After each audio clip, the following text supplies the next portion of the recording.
அல்ஹம்துலில்லாஹ் அன்னை ஐஷா ரலியல்லாஹு தஆலா அன்ஹா அவங்க மேலே வந்து ஒரு குற்றச்சாட்டு வைக்கிறாங்க. இன்னும் ஓப்பனாக சொல்லணும்னா அவங்க மேலே ஒரு விபச்சார ஒரு பழிய போடுறாங்க. அப்போ இது ஃபுல்லாக அது ஊர் முழுக்க ஃபுல்லாக பரவிருச்சு. அப்போதைக்கு நபி ஸல்லல்லாஹு அலைஹி வஸல்லம் தாங்க முடியாமல் வீட்டுக்கு வராங்க. வீட்டில் வந்து யார் இருக்கான்னு பார்த்தீங்கன்னா, அபூபக்கர் சித்திக் ரலியல்லாஹு தஆலா அன்ஹு, ஐஷா ரலியல்லாஹு தஆலா அன்ஹா அவங்களும் இருக்காங்க. அப்போதைக்கு நபி ஸல்லல்லாஹு அலைஹி வஸல்லம் வராங்க.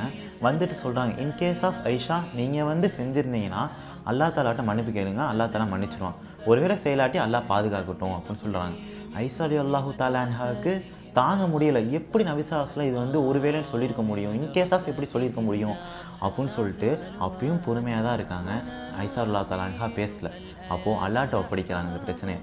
அல்லாவே இதுக்கு நீங்கள் தான் தீர்ப்பளிக்கணும் அப்படின்னு சொல்கிறாங்க. உடனே அல்லாஹு தஆலா கொஞ்ச நாட்களுக்கு பிறகு நபி ஸல்லல்லாஹு அலைஹி வஸல்லம் வஹீன் மூலியமாக தீர்ப்பளிக்கிறான், ஐஷா ரலியல்லாஹு தஆலா அன்ஹா நிரபராதி அப்படின்ட்டு. பாருங்கள், இன்னும் நம்ம மேலே அந்த குற்றச்சாட்டு இருந்தால் நம்ம எப்படி ரியாக்ட் பண்ணியிருப்போம். ஆனால் ஐஷா ரலியல்லாஹு தஆலா அன்ஹா சப்ருன் ஜமீல், அழகான பொறுமையை வந்து அல்லாஹ்விடம் எதிர்பார்த்தாங்க. அல்லாஹ் அதற்கான கூலியை கொடுத்து இன்று நிரபராதியாக அல்லாஹ் தஆலா மாற்றினான். ஆக அப்படிப்பட்ட பொறுமையை நம்ம அனைவருக்கும் அல்லாஹ் ரஹ்மான் தந்து அருள் புரிவானாக. அஸ்ஸலாமு அலைக்கும் வரஹ்மத்துல்லாஹி வபரகாத்துஹு.